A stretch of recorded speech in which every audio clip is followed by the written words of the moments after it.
नमस्कार बंधू भगिनींनो. रविराज साबळे यांना बावनकुळेंच्या वकिलाकडून 30 कोटींची नुकसानीचा दावा म्हणून ते नोटीस आलेली आहे. कधी 55 कोटीची. आता ह्या नोटिसा अब्रू नुकसानीचा दावा म्हणून आलेल्या आहेत, की राजकारण्यांनी आता एक नवीन बिझनेस चालू केलेला आहे पैसे कमवण्यासाठी. पहिलेच तर 1000 एकर जमीन बावनकुळेंनी कमावून ठेवले म्हणून त्याच्यातून हे सगळं सुरू झालं. पण यावरही थांबलं नाही. आता राजकारण्यांकडे किती पैसा आहे तर ह्याचं कॅल्क्युलेशन त्यांच्याकडे सुद्धा नाहीये. परंतु कमवावं किती? किती कमवावं? किती कमवावं? आणि कोणत्या मार्गाने कमवावं? तर आता सुईला एकच वर्ग होता शेतकऱ्यांचे लेकरं जे काही आवाज उठवत होते.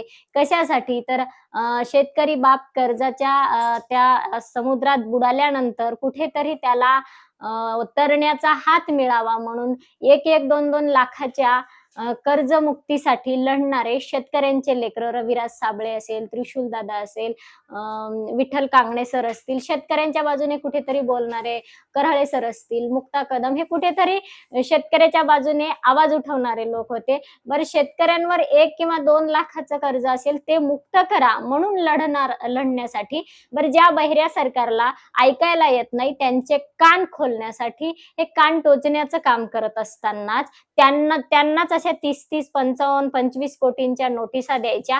म्हणजे नोटिसा कशासाठी? आणि ते सांगतात, की तुम्ही ते पैसे भरल्यानंतर आम्ही घेऊ सुद्धा.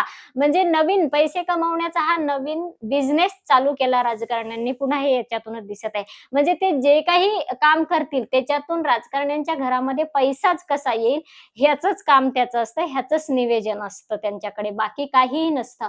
आवाज दाबल्याने दबत असतो का? आता राहिला प्रश्न, त्यांनी म्हणतात, की बावनकुळेला खुळखुळे म्हणत आहेत सारखं वकील बावनकुळेंचे. म्हणून नावाच्या जागी दुसरं नाव वापरल्यामुळे आम्ही ही नोटीस पाठवलेली आहे. ठीक आहे, शेतकऱ्याचा लेकरू आहे म्हणून नोटीस पाठवली. पण बावनकुळे असतील, बावनकुळेच काय त्यांच्याही पुढचे देवेंद्र फडणवीस. बावनकुळेंपेक्षा तर देवेंद्र फडणवीस कितीतरी पटीने शाश्वत विकास करणारे व्यक्ती आहेत, चांगले आहे. मग त्यांच्या नावाऐवजी किती लोकांनी आतापर्यंत वेगळे नाव वापरले. त्यांना तुम्ही 30 कोटीची, 55 कोटीची, 25 कोटीची नोटीस पाठवली का?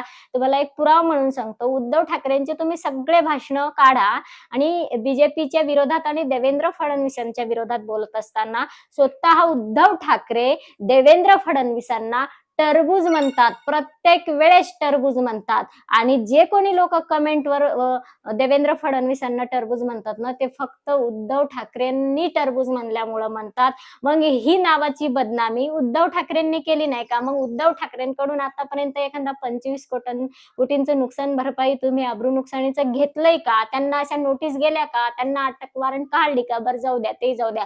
त्यांची एक अत्यंत जवळची नातलग बहीण, सख्खी, मावस, चुलत वगैरे सुषमा अंधारे देवेंद्र फडणवीसांविषयी, नरेंद्र मोदींविषयी कितीतरी खालच्या थराला जाऊन बोलते. तेव्हा अशी नोटीस देवेंद्र फडणवीसां किंवा बीजेपी पक्षाकडून सुषमा अंधारेंना गेली का? नाही गेली. का नाही गेली? कारण ते राजकारणी आहेत का ते 30 कोटी भरू शकत नाहीत म्हणून तुम्ही नोटीस दिली नाही. हे रविराज साबळे शेतकऱ्याचं पोरग आहे आणि तुम्हाला वाटतं का शेतकऱ्याचं पोरग आम्हाला त्यांच्या घरातले 30 कोटी भरून देईल आणि तुमचा नवीन बिझनेस पैसे कमवण्याचा चालू होईल? अरे कित्येक लोकांनी काय काय बोलता तुम्ही राजकारणी एकमेकांना, तेव्हा तुमचं नावाची बदनामी होत नाही. आता त्या टरबूज शब्दापेक्षा खुळखुळा शब्द तर चांगलाच आहे. ते यमक जुळवणारा शब्द असेल कदाचित बावनकुळे, खुळखुळे. पण देवेंद्र फडणवीस आणि टरबूज शब्द कुठेतरी मिळता जुळता तरी आहे का? तरी सुद्धा एका पक्षाचा अध्यक्ष, प्रतिष्ठित नेता म्हणून मानला जाणारा त्या शिवसेना गटाचा, तो सुद्धा देवेंद्र फडणवीसांविषयी असं नाव बदनाम करण्याचे शब्द वापरतो, तेव्हा कुठलीही नोटीस जात नाही. राज ठाकरे अनेक वेळा असे शब्द वापरतात. त्यानंतर राहुल गांधींविषयी बीजेपीचे लोक, आता राहुल गांधींचं नाव पप्पू आहे का मग? मग बीजेपीचे लोक बोलत असताना राहुल गांधींविषयी किती वेळा पप्पू शब्द वापरतात. बरं त्याच्या आईला तर जर्सी गाय म्हणलं नरेंद्र मोदींनी. मग ती एका स्त्रीला जर्सी गाय म्हणलं तर ती स्त्री जर्सी गाय आहे का? तेव्हा अब्रू नुकसानीचा दावा, तेव्हा नोटीस कोर्टाची, वकिलाची, बॅरिस्टरची, कुणाची तरी एखादी नोटीस जायला पाहिजे होती ना, की एका स्त्रीला तुम्ही भारताची सून म्हणून, ज्या राजीव गांधींची पत्नी म्हणून आहे, पत्नी आहे राजीव गांधींची, एका पंतप्रधानाची या देशाच्या, तिला तुम्ही जर्सी गाय म्हणता, तेव्हा अब्रू नुकसानीचा दावा होऊ शकत नाही कुठला. राहुल गांधींना पप्पू म्हणलं तर होऊ शकत नाही आणि देवेंद्र फडणवीसांना टरबूज म्हणलं तर नोटिसा जाऊ शकत नाहीत उद्धव ठाकरेंना. मग इथेच का याच्याही पलीकडे उद्धव ठाकरेंचे काही भाषण आहेत त्याच्यामध्ये "आपकी बार मोदी शहा तडीपार" असं म्हणलेले आहेत उद्धव ठाकरे. मग तेव्हा उद्धव ठाकरेंना नोटीस जाऊ शकत नाही. का जाऊ शकत नाही? तर तुम्ही राजकारणी दिवसभर एकमेकावर थुंकता आणि संध्याकाळी एकमेकांच्या उष्ट्या ताटात उष्टावळी खाता. जेवून उठला ना दुसरा राजकारणी तर तिसरा जाऊन तो उष्ट खात असतो, उचलून चाटून पुसून ताट खात असतो आणि म्हणून तुम्ही एकमेकांना नोटीस देत नाही. तुम्हाला फक्त सामान्य माणसाचा आवाज कसा दाबायचा आहे हेच माहिती आहे. तुम्हाला माहिती आहे का राजकारणी तुम्हाला भीत नाहीत. देवेंद्र फडणवीसांना उद्धव ठाकरे भीत नाही. सुषमा अंधारे भीत नाही. भीती वाटते का तुम्हाला? तिथे का नोटिसा दिल्या नाहीत तुम्ही? तुम्ही एकमेकांच्या ताटातल्या वाट्या सुद्धा एकमेकांच्या चाटून खाता. ही तुमची वागणूक आहे अशी, ही तुमची रीत आहे अशी. तुमची रीत प्रामाणिक, इमानदार नाहीये. शेतकऱ्यांचा तुम्हाला किती द्वेष आहे. शेतकऱ्यांविषयी तुमच्या मनामध्ये किती पाप आहे हे दिसून आलेले आहे. कारण शेतकऱ्याचा आवाज पुन्हा कुणी उचलूच नये अशासाठी तुम्ही ह्या नोटिसा शेतकऱ्यांच्या लेकरांनाच देता. बाकीच्यांना तुम्हाला जर बदनामी म्हणून द्यायची असेल तर आमचा थेट प्रश्न आहे रविराज साबळेंसोबत बावनकुळेचा जो वकील बोलत होता त्या वकिलाला की मग उद्धव ठाकरेने या महाराष्ट्राच्या मुख्यमंत्र्याचे विषयी असे शब्द काढल्यानंतर उद्धव ठाकरेंना का नोटीस दिली नाही? सुषमा अंधारेंना का नोटीस दिली नाही? चित्रा वाघ काँग्रेसच्या नेत्यांबद्दल काय काय बोलते? त्या सुषमा अंधारे असेल, तीही असेल, चित्रा वाघीला का दिल्या नाही अशा नोटिसा? ती अमरावतीची एक हिरोईन मी लय सुंदर म्हणणारी, तिला का अशा नोटिसा दिल्या नाहीत नवनीत राणा? हे लोक रोज काही ना काही बडबडत असतात ना, यांना का देत नाहीत तुम्ही? नाव बदनाम केलं, त्यानंतर 1.5 फूटवाला तो कोकणातला त्याला नितेश राणे, तोही काही काही बोलत असतो इतर नेत्याविषयी. बरं जाऊ द्या, देवेंद्र फडणवीसांना तर तो बॉस समजतो ना, आमचा बॉस आहे. आम्ही कधी म्हणतो आमचा बॉस सागर बंगल्यावर बसलो, आता म्हणतो आमचा बॉस वर्षा बंगल्यावर बसलाय, वर बसलाय बंगल्याच्या त्याचा बॉस. मग त्याच्या बॉस विषयी जेव्हा हे लोक वाईट शब्द वापरतात तेव्हा हा नोटिसा का देत नाही? यांचे वकील का लावत नाही? नितेश राणेंनी कधी वकील लावला का? माझ्या बॉस विषयी असे शब्द वापरले म्हणून उद्धव ठाकरेंनी, म्हणून याला नोटिसा दिल्या पाहिजे, नाही वापरले. त्यानंतर देवेंद्र फडणवीसांच्या पत्नीविषयी सुद्धा विरोधी पक्षाचे लोक इतके शब्द वाईट वापरत असतात. विरोधी पक्षाचे म्हणण्यापेक्षा काँग्रेसऐवजी उभाटा गटाचे लोक किती वाईट वाईट बोलत असतात त्यांच्याविषयी, अमृता फडणवीस विषयी, तरी सुद्धा त्यांना नोटिसा दिल्या नाहीत. का? तुम्ही फक्त एकमेकांचे बिझनेस चालावे म्हणून वरून लोकांना उल्लू बनवण्यासाठी, मूर्ख बनवण्यासाठी दिवसभर एकमेकांची बदनामी करता आणि आतून मात्र म्हणता की आपण कसं लोकांना एकमेकांची बदनामी करून मूर्ख बनवतो, आपण किती हुशार आहोत आणि सामान्य लोकांचे आवाज कसे आपण दाबू शकतो आपल्या पैशाच्या जोरावर. हेच चाललं ना तुमचं. या इथल्या लोकांनी आता ह्या ज्या लोकांचा तुम्ही आवाज बंद करत आहेत ना, रविराज साबळे असतील, त्रिशूल दादा असतील, मुक्ता कदम असतील, असे 4-2 लोक जर एकत्र आले आणि यांनी जर बहिष्कार टाकायचा ठरवलं इलेक्शनवर, तर तुम्हाला नाही, ह्या देशात नाही, बाहेर देशात जाऊन सुद्धा कुणाला मूर्ख बनवू शकत नाही. कारण ही हिंदुस्थानी जनता आहे, हा शेतकरी राजा आहे, जो जगाला, जो विश्वाला जगवतो. त्याला काही तुम्हाला मूर्ख बनवता येणार नाही का? पण हा शेतकरी बाप स्वतःची मर्यादा ओलांडत नाही का? तर तुम्ही उपाशी मरू नये म्हणून.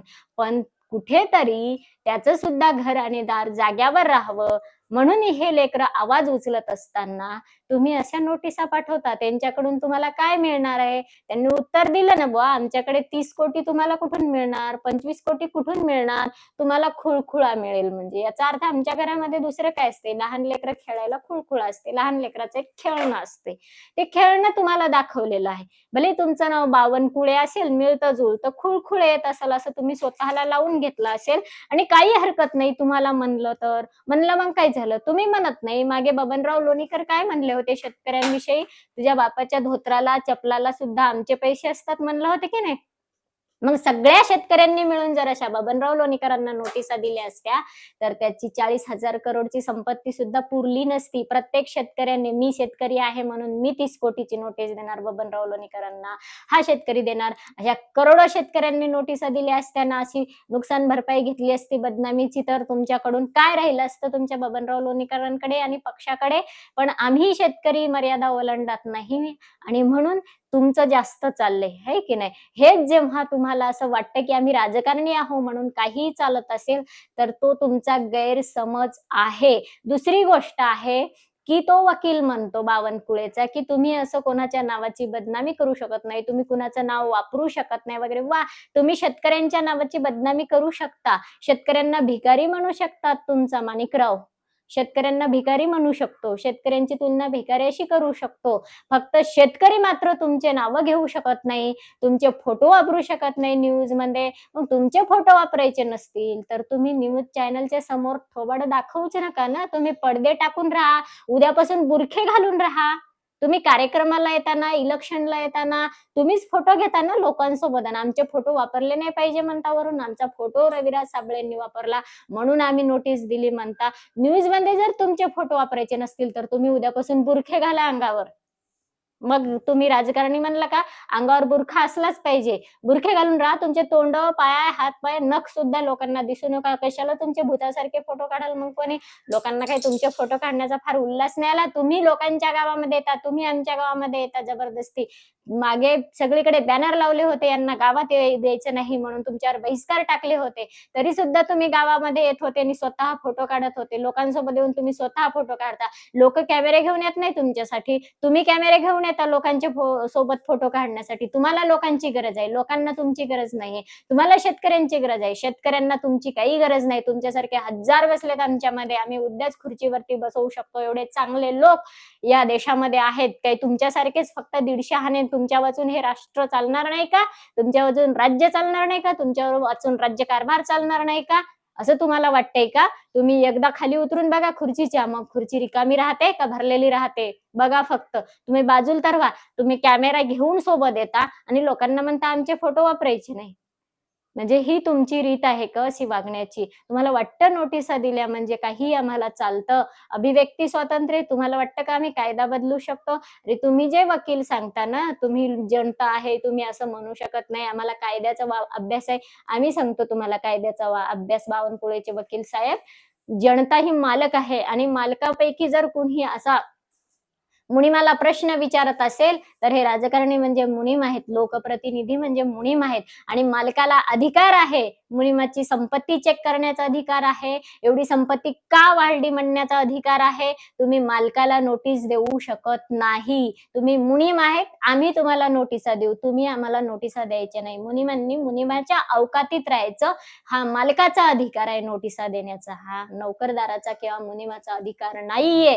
हे कायदे तुम्ही शिकून घ्या वकिलांनी आधी बावनकुळेच्या आणि नंतर या भेटूयात कोर्टात. आम्हाला सुद्धा बोलवा. जय हिंद, जय भारत. व्हिडिओ आवडल्यास लाईक करा, शेअर करा, सबस्क्राईब करा.